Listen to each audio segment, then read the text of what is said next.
I doubt that if you're watching this video, you like reading. Hell, I hate reading too, but Jesus Christ, these books are so phenomenal. Haven't even started the fourth one, and I need to express the expertise of this series. A quick book talk type summary. Legend by Mary Lou is a dystopian book that takes place during a new American Civil War between the Republic of America and the colonies of America. You have two protagonists, Day and June. One is a nationwide criminal that are confused, and the other is a prodigy and perfect of the Republic. Day is most aware of the horrors of the Republic, while June looks on in ignorance. Now, a fair warning to anyone who wants to read this, I will be entering spoiler territory, so click off if you're interested.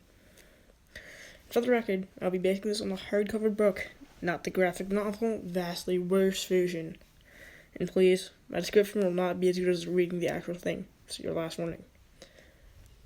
We open up Day's perspective as he explains the Civil War, the plague, and the trial.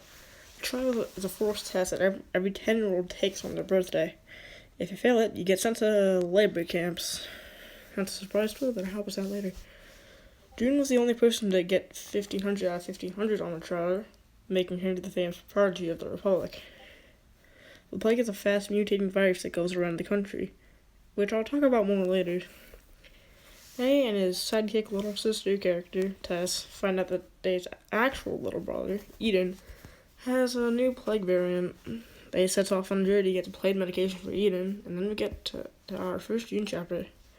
We also meet Jameson, Thomas, and most importantly Matthias in this one. As June returns home from school, she meets with Matthias and asks him to go on his next mission. As she gets bored fast, according to herself. Matthias replies that he doesn't need protection and he'll be fine. One really good thing about this book is the foreshadowing in it, as you can never know when something's said in the throwaway line can lead up to your favorite character dying. Day makes it to a hospital where Thomas and Matthias are stationed, and after receiving some medication, is haunted by Matthias. Day throws a knife at his shoulder and escapes while Thomas runs up to Matthias, dead. June arrives on the scene, finds a pendant left by Day, and oaths herself to hunt, capture, and murder Day.